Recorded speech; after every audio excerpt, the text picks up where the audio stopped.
We've just launched a special membership to our YouTube channel. Sign up today for a host of unique benefits, including monthly discount codes for our online shop, custom wallpapers, badges and emojis, as well as an exclusive chance to vote on topics for future films you'd like us to make.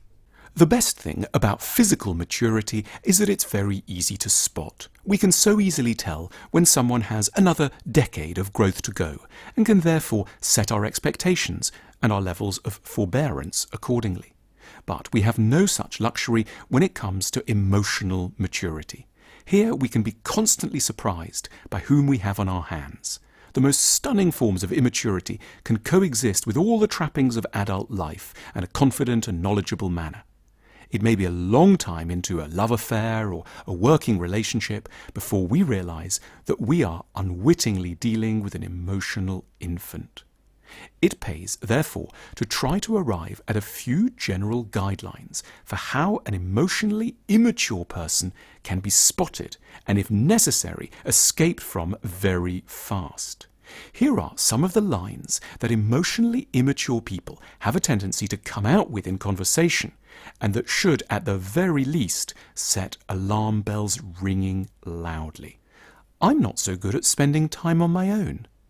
What separates the mature from the immature is perhaps more than anything else a capacity for being on their own, without distraction and thinking about who they are and what they've experienced. The mature person can allow themselves to examine and, as it were, feel their own feelings, even when these are very difficult and hugely unwelcome. They can stomach an encounter with their own rage, their own envy, their own shame. They don't have to do what the immature person is constantly compelled to do: find someone or something else to prevent them from any risk of understanding their own mind. I don't really remember much about my childhood. There are very few childhoods in which difficult things didn't unfold. Without anyone meaning for this to happen, with the best intentions, children's development gets impeded and bruised. What counts, therefore, isn't that someone had a happy childhood. Almost no one on the planet did entirely. But that a person should have a calm and insightful view of what their childhood was actually like, in its good and bad aspects. An inability to remember much about the past doesn't indicate that it was idyllic or just a long time ago, just that it hasn't begun to be processed, and that is a red flag.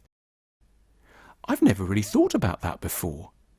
Emotionally immature people have great difficulties with conversations that require them to draw on a knowledge of their own enthusiasms, sorrows, projects, and histories. So, as one sits with them over a drink and asks, for example, why their last relationship broke up, or what meaningful work constitutes for them, or what they regret most from their childhood, one has an above-average chance of hearing, perhaps quite sweetly, a reply along the lines that this is all too new and that they've never thought about this before.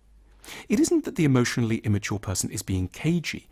They simply haven't properly inhabited, in its authentic pain and intensity, the life that they are actually leading. Everything is pretty good. It's fine. All is fine. It would be churlish to begrudge anyone a good mood. Nevertheless, the emotionally immature person isn't often just in a good mood. They are rigidly unable to enter a bad one. Everything is declared fine: their parents, job, love affair, sex life, ambitions, because they have no resources for coping with anything that might be more nuanced and more real, that might entail anger, loss, confusion, or wayward desires. One comes away from a dialogue with such a person disoriented and lonely at the idea that any life could be quite so cheerily one-dimensional. It isn't. That's just the way that the emotionally immature person is processing things. That's just a load of old psychobabble. As soon as a conversation threatens their emotional integrity, the emotionally immature person will shut it down with the imperious verdict that it is a piece of overcomplicated nonsense. They appeal to an idea of robust simplicity instead, as though the origins of all our problems might lie in thinking too much. It's the sort of attitude that might lead them to recommend that an anxious person pull themselves together, or to claim that a lot of mental distress comes from not getting out enough. But of course, none of this stems from confidence. It's a terrified way of blocking one's ears and saying no to truths and ideas that might hurt very much. Emotionally immature people can be extremely charming and at points entertaining to be around, but as a general rule, we would advise you to give them a very wide berth indeed and aim to check in on them in about a decade or two. Life is in the end far too short, far too interesting, and far too lonely to spend very long around people who lack any interest in trying to be, where it counts, emotional grown-ups. We've just launched a special membership to our YouTube channel. Sign up today for a host of unique benefits,